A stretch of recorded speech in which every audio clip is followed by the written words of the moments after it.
What up, tubers? Welcome back to another Sealed here on Arena. Thanks for watching. Hit that like and subscribe if you haven't already. And don't forget to check out cardkingdom.com/Numot for all your magic card needs. It's the April Fool's Day Golden Sealed, so this will be uploaded on the very same day. So if you want to give this a shot, it's one of those free events that you can play on Arena, kind of like their midweek magic events that you can simply just play for whatever. Enjoy this silly, chaotic experience by playing Golden Boosters Sealed with 12 boosters. I have no idea what this means. This is one of those events which are actually kind of cool for Sealed because you can build a ton of different decks, right?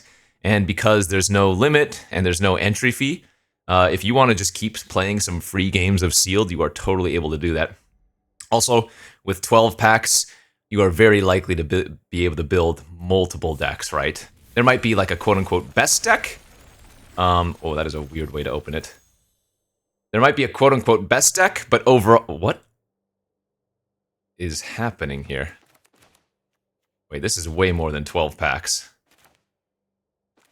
Wait, is everything rare or mythic? Okay, if you do not like playing against rares and bombs, this might not be the format for you, because this is a doozy. What on earth? Sure, but we opened, what, 2 Tasas, 2 Teferis, 2 Vein Rippers. Yeah, okay, this is obviously a... In fact, this is going to be like a cube. Oh, wait, what? Wait, how many? You don't even get that many cards. Oh, okay, this is a really strange event. So, throw everything you know out the window about Sealed, because this is just obviously a troll event for April Fool's Day. So, we don't get... Let's see. This is our fixing. In fact, this is probably a very... I don't want to say bad event, but not a strategic event, certainly. It's going to be something cute to try out, but I would say that this is overall probably not the best. All right, those are our lands. So what are going to be the strongest plans here, then? Like, something like Outrageous Robbery, where your opponent's only playing bombs and rares and whatnot, gets a lot more value. The question is, can you survive that long? We have Deadly Cover-Up for a Wrath, Drag to the Bottom as maybe a pseudo-Wrath. No, this format's going to be Stain. This format's going to be really, really weird for sure. You're going to have to go like 3, 4, 5 colors and just pray that it works out. Like something like Vein Ripper is kind of uncastable unless you somehow go super heavy black, right? Oh, this is going to be hard to parse. Some of these cards, I don't even know what they do. They're from, like, some weird set. Destroy all creatures with power 3 or greater. We have the Twilight as a Wrath as well. We're probably going to want to play every single one of our face-down creatures just because they'll be easy to cast regardless, you know?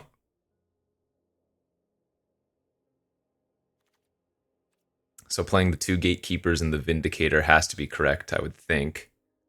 Flesh Scourger's nuts. I guess these are both flip cards.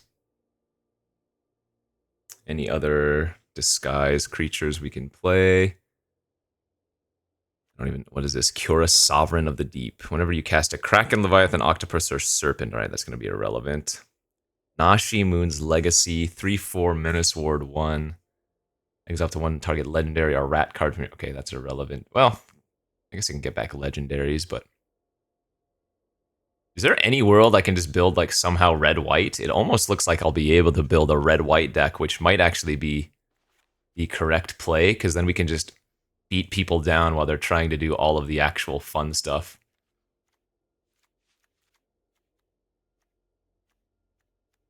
I think we can get there. I think I can just do a straight-up red-white deck somehow in this format. I'm going to need to run some less than optimals, but Each non-land permanent with mana value 2 or less. Well, that's actually really bad in our deck. Destroy all creature power 3 or greater. It's probably fine.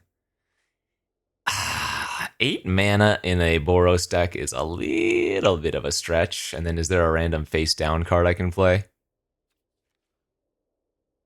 I could just put in the 7 mana Gorger. Do we have enough fixing to splash something else? No, not really. I think I'm going to do that. I think I'm just going to build straight up Boros here in this wonky golden pack draft. And see if we can just get people. Because everybody else is going to be trying to do, or at least presumably trying to do, 3+ color stuff, but we were able to get a crazy red-white deck. All right, let's do this. Let's beat down some people. This should be interesting, if nothing else. And we can, again, we can play this a few times, and if we just are tired of it, we can change up the deck. So, turn 1 Warden of the Inner Sky.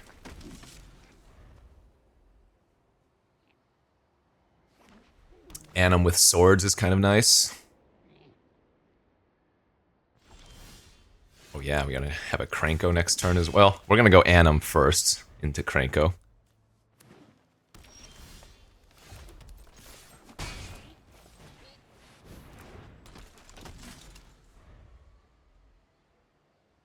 What does Aomur do again? Whenever one or more other attacking legendary creatures you control die, untap all creatures you control. Okay.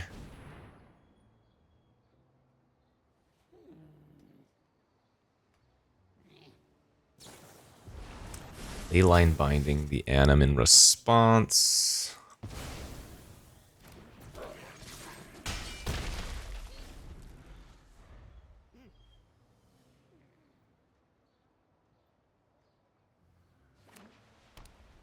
Yeah, they've hit their mana. They have 4 colors on turn 4. Leyline of the Guildpact. Love it.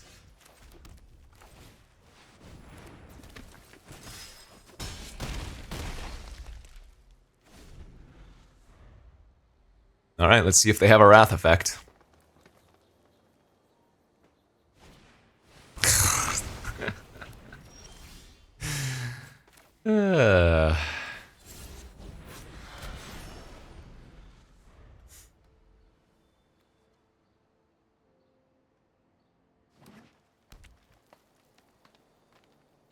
Oh, jeez. Jeru and Hazoret are kind of nuts in this format, aren't they? Actually, the opponent's just dead to Hazoret here. Or the Sword of Once and Future. Pro black and blue. I think I'm going to go with that instead. It's a little bit less risky. They were trying to have fun, but we just beat their face in with freaking Boros. Yeah. I'll play a few games of this, but if we win every single one, I'll try to swap up the deck. And you do get a little bit of reward. It's not like absolutely nothing, but... yeah, this is funny. Mythic, rare, only sealed, huh? Again, this is more of a meme than anything else. Yeah, hand's great. I have to say, we probably high-rolled. The fact that we were able to build a 2-color deck here is just kind of stupid.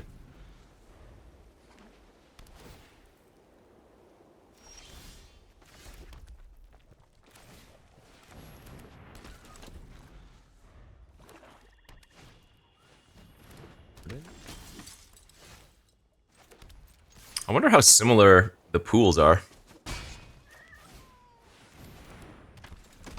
It could actually be that all the pools are the same. Oh, no, no, no. Our last opponent had Leyline of the Guildpact. We don't have that. Wow, they got me so good with the Teysa. Jeez. It's Death Touch, right? Damn, should have blocked.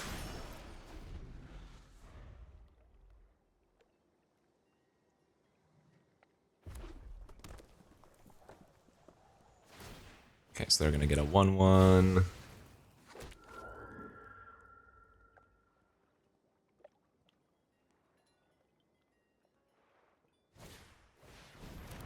food fight?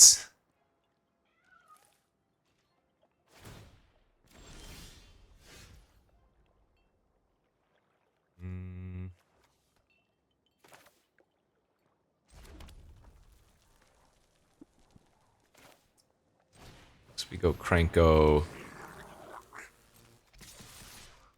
Smack. We want them to put Teysa on the Anim, and then we kill their Teysa with the locks it in.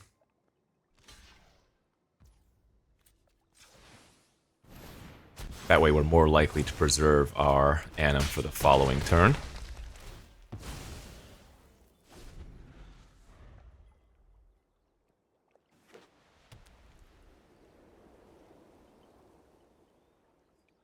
Once and future, blue and black.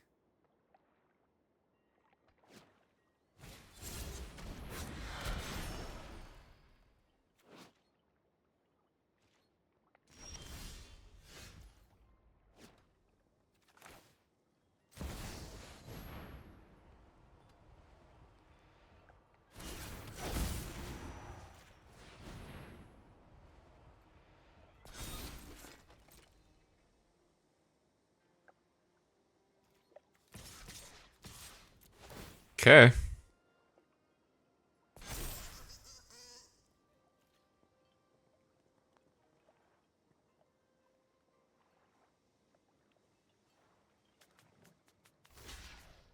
That's fine. That's fine. That's fine. Sweet.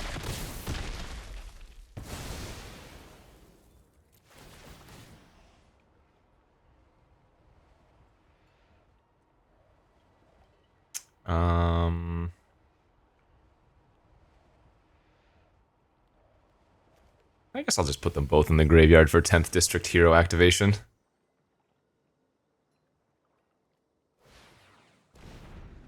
Hunted Bone Brute. Oh, pro black means they couldn't block Anim with it. Or if they did block as the disguise and then flipped it up, the Bone Brute wouldn't have dealt any damage.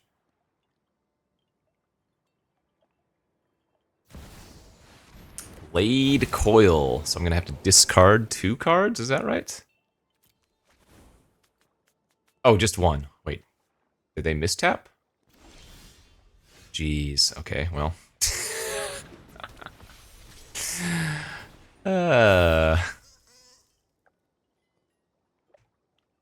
Just dead to Aurelia.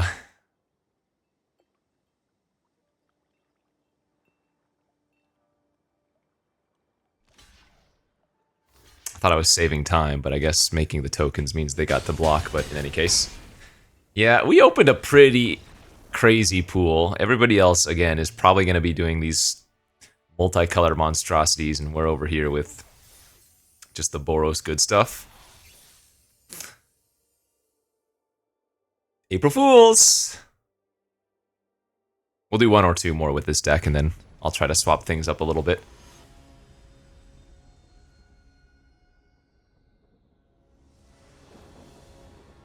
On the play again. Oh, this card is probably pretty weak in our deck, I kind of forgot. I mean, we have the Cranko, but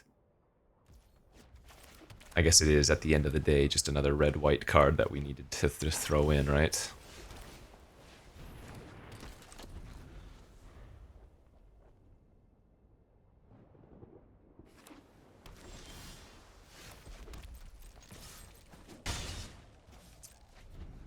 Artifacts and creatures entering the battlefield don't cause abilities to trigger.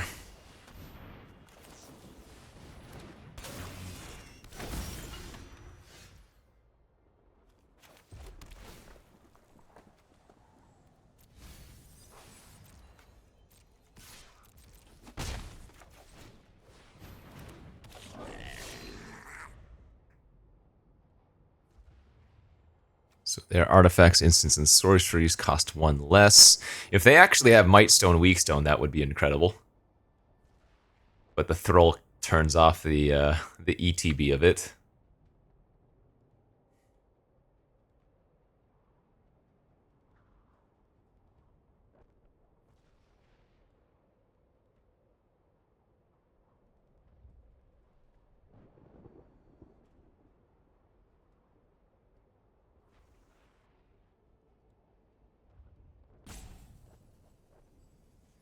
What's your plan?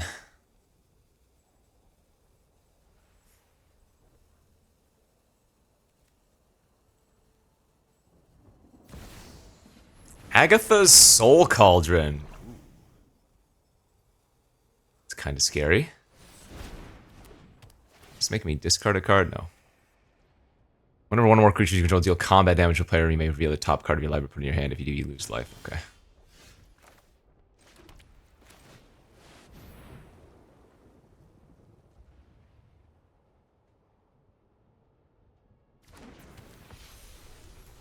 So we do get to trigger the Aurelia here.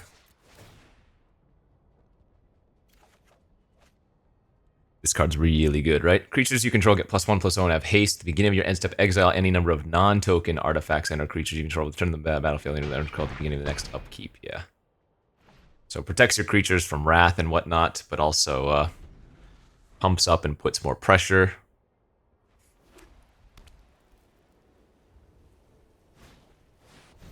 Defiler of Faith. As an additional cost, you may pay this so they can get extra 1/1s. Not super relevant.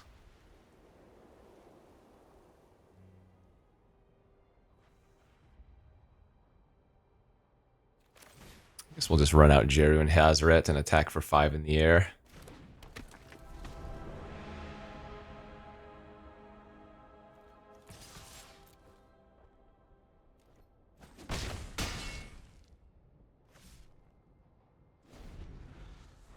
So we can kill them next turn with the Resolve and attacking with all of our creatures. If nothing changes.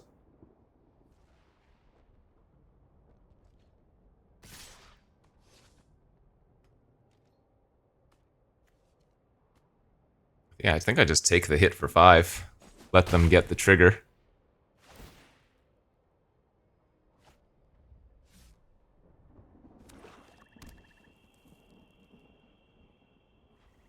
Hopefully I didn't just ruin myself. Gave them the second black source. Now they have access to maybe double black Wrath. Gix. No, that doesn't do anything.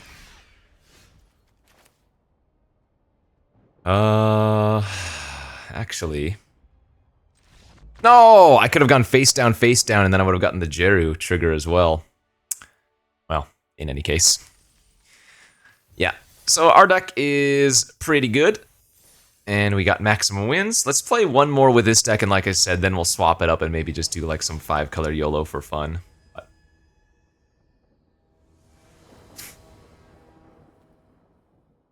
this hand's whatever. We'll keep it. Very likely just going to be playing out the Performer on turn 2 and hoping to curve out.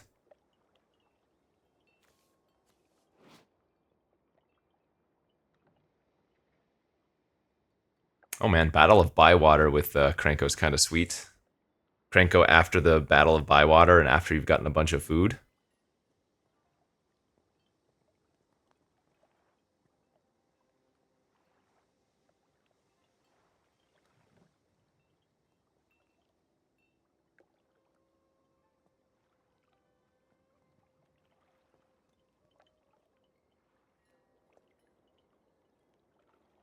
Oh, they got the pet rock from April Fool's Day.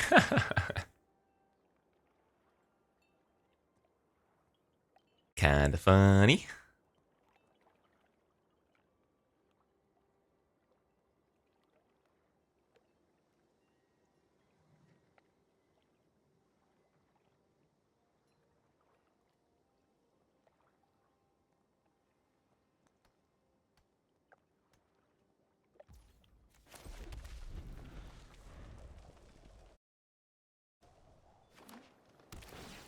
The Commercial District.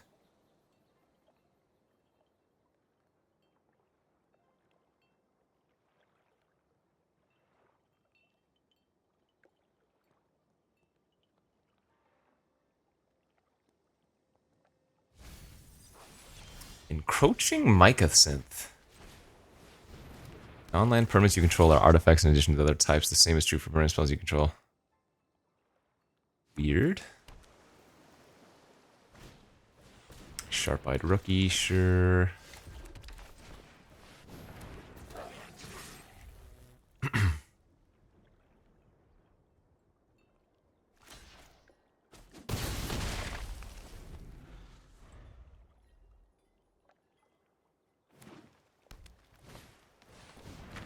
It's the looting artifact. And it transforms into the core.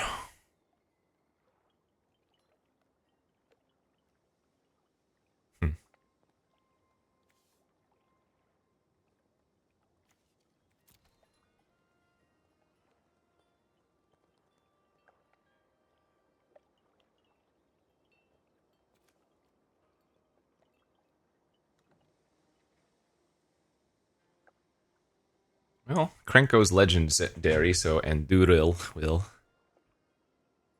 maybe get some good value. We probably don't want a song for anything less than 4.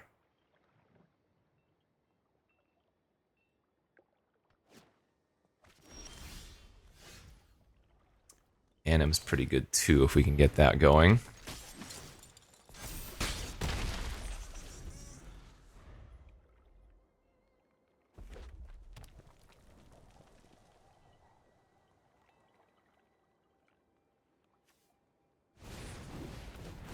For dragon, sure.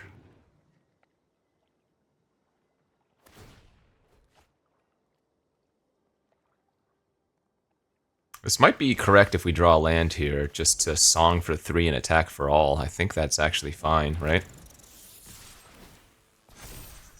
Like, even if they block one of the 3 power creatures, the Anim in this scenario, they're still taking way too much damage.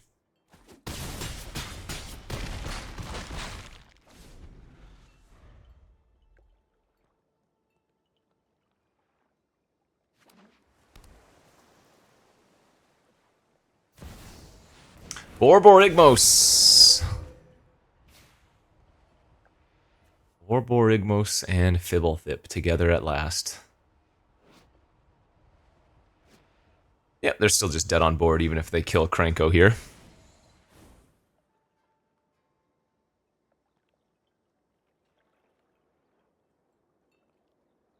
And looks like here they can only kill one of my 1/1s, so GG's.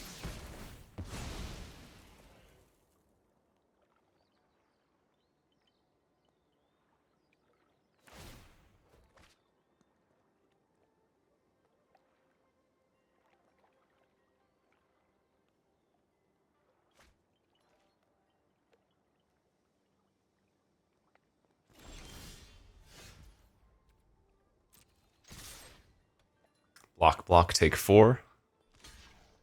Easy game. Alright, yeah. Our deck was incredible for this format. Now we're going to be the one playing the nonsense deck, or at least a different deck. Kind of want to run the Double Vein Ripper Deadly Cover-Up deck. So let's swap this out. Goodbye, good deck. You were a crusher. Let's go with these. Drag maybe is okay. Girl. This is just a single removal spell. It's fine. Wrath, Double Vein Ripper, Double Outrageous, Gorger. Let's find a secondary color to go with the black. We already played with red, white, so maybe green or blue just to swap it up. We'll go for green, just to have a little fun. Some green-black nonsense. Do we still want to play the sword and the Anduril? Probably.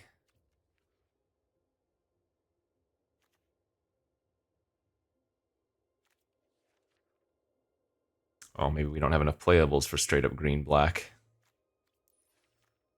I guess we could splash the Gatekeepers and the Vindicator. Something like that.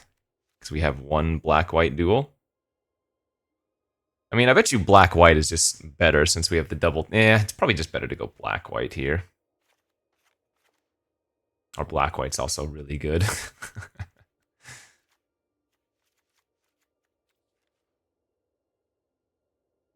Yeah, it's probably the better. Could even splash like Aurelia or something here if we really wanted to. Actually, what does this Obnixilis do? 4 mana, 4/3 Flying Trample. Whenever one or more opponents each lose life. Exactly 1 life, you put a 1/1 counter on this. Exile the top card of your library until end of turn you can play that card. Interesting.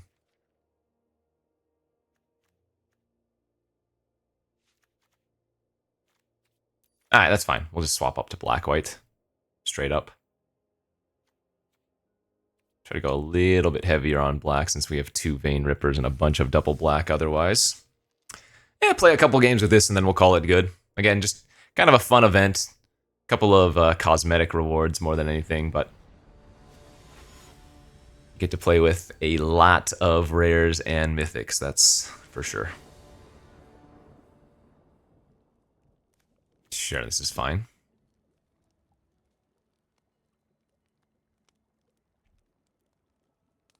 If you wanted purely to win, I think going with 2 color like this is probably the route.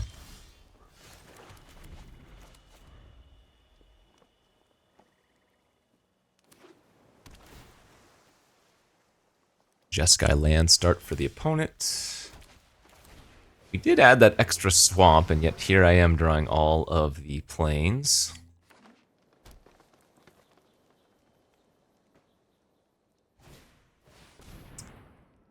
Okay. Yeah, nice divination green. It's good for us though. We get to attack and immediately trigger Artesa.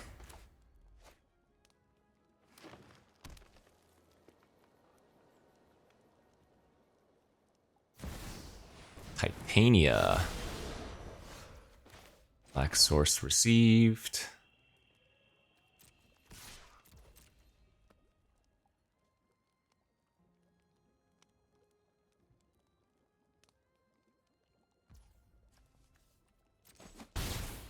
Oh, I should have pumped. Whoopsies. I missed 1 damage there.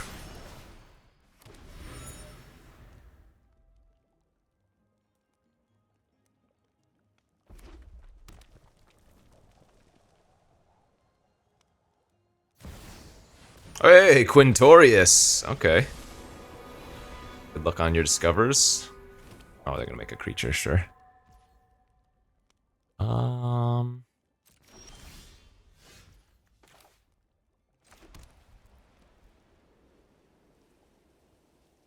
mean, Endural and Equip is pretty tempting.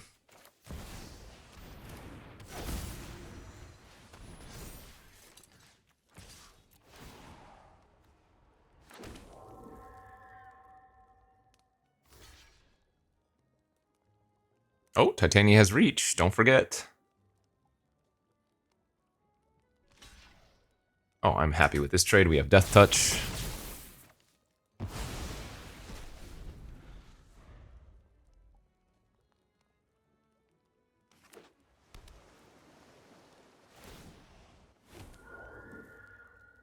We really want them to just play out that O'Hare.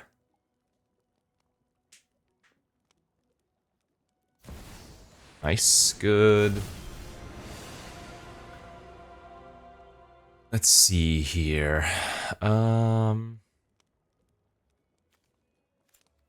Yeah, that's Aurelia's. The O'Hare. Kill that. Attack them for 2.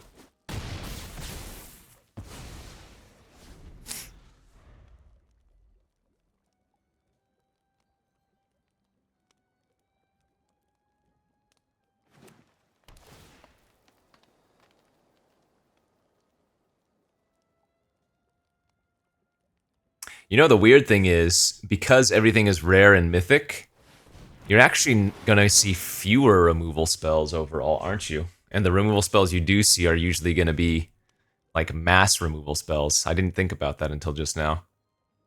But it's usually the commons and uncommons where you have all of your random burn, you know?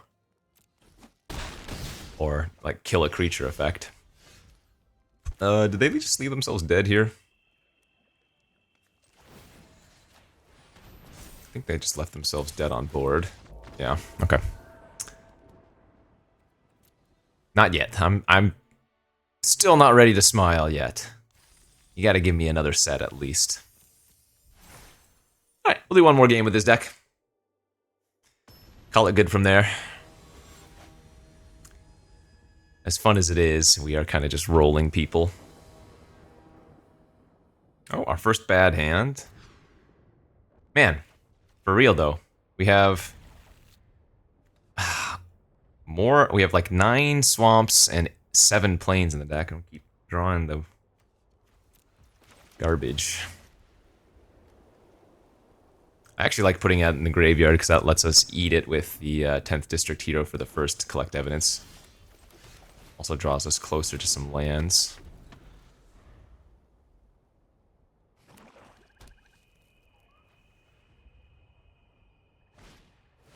Homicide Investigator. Yeah, so equipment in this format actually gets a lot better, doesn't it? Because like I was saying, there are fewer removal spells.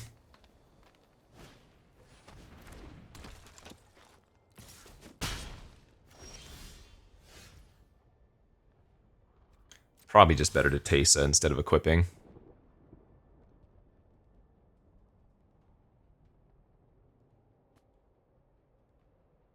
Since we missed a land drop here.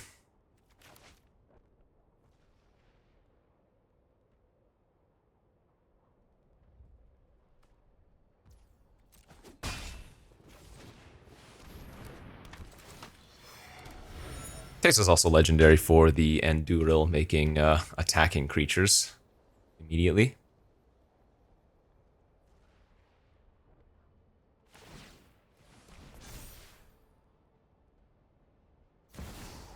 Hey, they've got a sword. That's the red and green one? It is, okay. Still no land.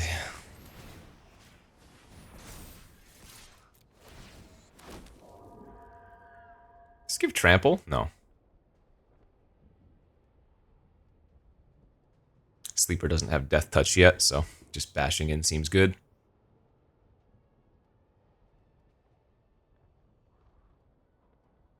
Could have gotten greedy there, sacked the clue, and hoped to hit a land, and we'd still be able to equip, but if we bricked on land, it was so much worse.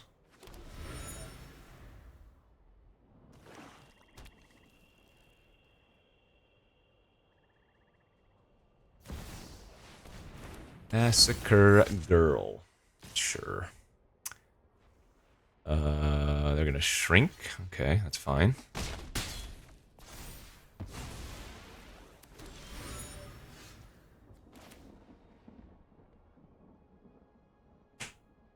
There's the land.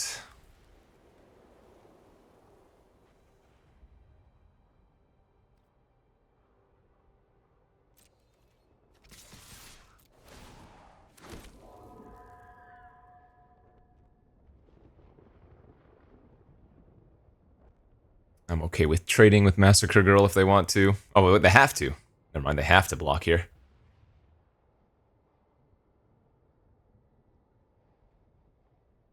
It's forced.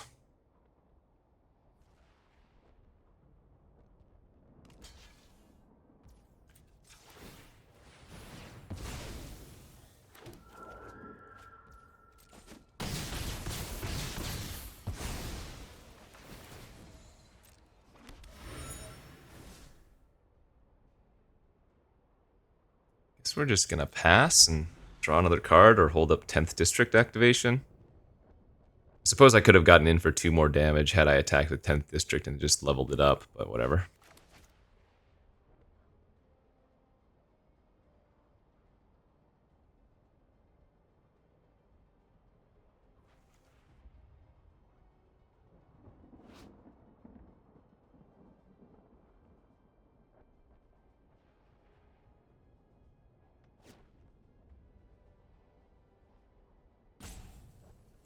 Silly, silly format.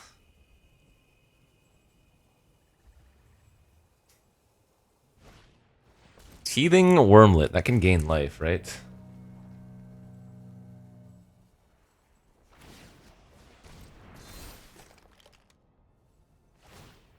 Okay. They're just dead on board. Yeah. I think 2 color is the way to go if you can do it with enough playables, because we're just crushing. All right. Yeah, fun little event. I didn't actually play any of the 5 colors, but if you want to play some wonky sealed, give the April Fool's Golden Draft a try, because you're going to get nothing but rares and mythics, so it's a fun one to try out. Yeah, have a little fun. Again, this is meant purely for fun. There's no entry fee. You can play it as many times as you want until the event is done. So, April Fool's Golden Sealed. We're undefeated. That's the way it works. Thanks for watching, everybody. We'll see you back next time. Bye-bye.